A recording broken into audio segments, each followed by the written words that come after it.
Mark berlatih seperti Ronaldo, mempunyai bakat seperti Messi. Dia seorang pria. Kita semua tahu Mark berlatih seperti Cristiano Ronaldo dan mempunyai bakat seperti Lionel Messi. Itu satu hal yang unik. Dia adalah yang terbaik di era ini.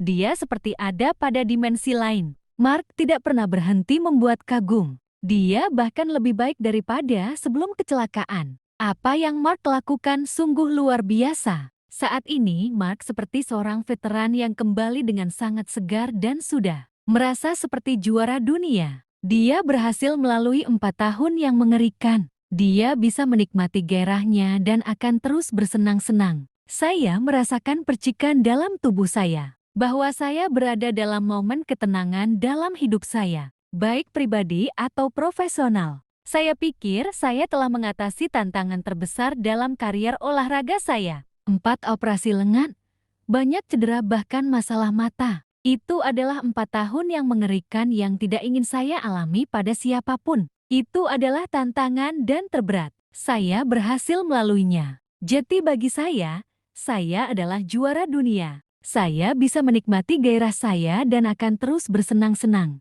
ungkap Mark Marquez. Dia juga menambahkan, sebelum pensiun saya ingin tahu, apa yang bisa saya lakukan dengan motor ini? Saya bersedia mengambil segala resikonya. Anda tidak bisa pensiun dengan sebuah keraguan. Disitulah saya siap mempertaruhkan resikonya. Ketika Anda mengalami cedera dalam jangka waktu yang lama, disitulah saya memasuki siklus yang sangat negatif dan mempertimbangkan untuk pensiun, karena saya tidak menikmatinya. Tetapi sebelum pensiun, saya harus tahu apakah saya masih kompetitif atau tidak. Jadi saya memutuskan untuk pindah tim dan pergi ke Gresini. Saya bertanya-tanya apa yang bisa saya lakukan dengan motor ini. Saya bersedia mengambil semua resikonya. Anda tidak bisa pensiun dengan sebuah keraguan. Dengan pengalaman, Anda bisa belajar seberapa besar risiko yang harus Anda ambil. Disitulah saya siap mempertaruhkan segalanya. Mark selalu mengalahkan semua rekan setimnya. Semua pembalap yang merupakan rekan setim Mark. Mereka mencoba melakukan hal yang sama, ingin mengalahkan Mark, tapi mereka terjatuh. Itu terjadi pada Pedro Alex, Charles Crutchlow, Stefan Bradl, dan Paul Espargaro. Ketika Pecco mengatakan ingin terus membalap di kejuaraan MotoGP 2024, karena dia melihat lebih baik mengikuti jalannya sendiri, bukan mengikuti perkembangan yang dilakukan Mark. Karena itu sangat sulit, Mark akan menyerang pada titik yang paling sakit. Saat Mark tiba dan hal pertama yang akan ia coba lakukan adalah menghantam Pecco di bagian yang benar-benar menyakitkan. Contoh sederhana mulai dari merayakan hasil baik untuk Mark dan hasil buruk untuk Pecco. Ini semua adalah hal-hal kecil yang memengaruhi mental Pecco. Gigi senang memiliki Pecco karena dia telah menjadi juara dunia dengan motornya. Tapi perasaan antara Gigi dan Mark benar-benar berbeda dengan perasaan antara Pecco dan Gigi. Dia memang jatuh cinta pada Marc Marquez. Target Mark sekarang adalah 115 kemenangan. Valentino Rossi. Mark sangat tangguh.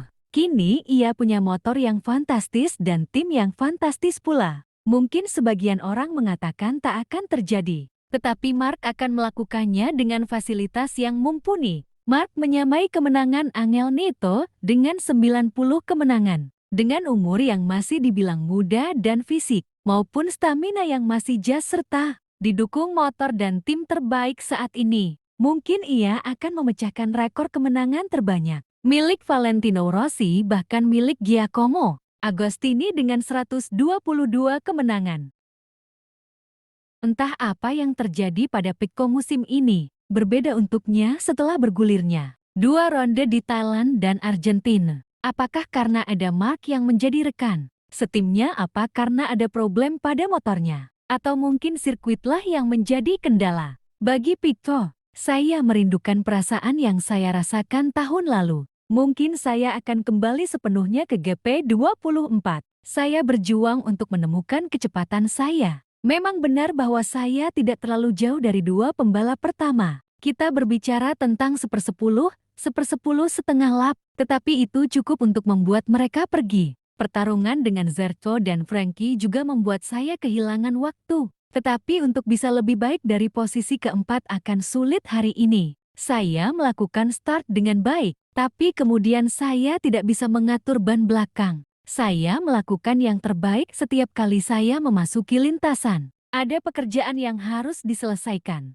Ada hal-hal yang harus difahami. Karena saya tidak bisa berkendara seperti biasa. Saya tidak memiliki kepercayaan diri seperti tahun lalu. Sensasi yang saya rasakan tahun lalu, itulah jawabannya. Saya mengambil langkah maju, tetapi saya tidak memiliki kemampuan untuk mengendalikan ban belakang ini. Sesuatu yang aneh karena saya mengendarai motor tahun lalu. Basis GP24 tetapi dengan pembaruan GP25. Mungkin pada balapan berikutnya saya akan kembali sepenuhnya ke GP24 karena saya memiliki perasaan yang aneh saat ini. Tahun lalu awal musim lebih rumit, kamu mengambil jalan yang salah dan baru kembali ke jalur yang benar di race. Saya sudah tertinggal 31 poin dari puncak, jadi kami harus mengubah kecepatan. Saya bekerja keras seperti biasa. Saya siap secara fisik, saya tidak memiliki masalah. Namun di rumah,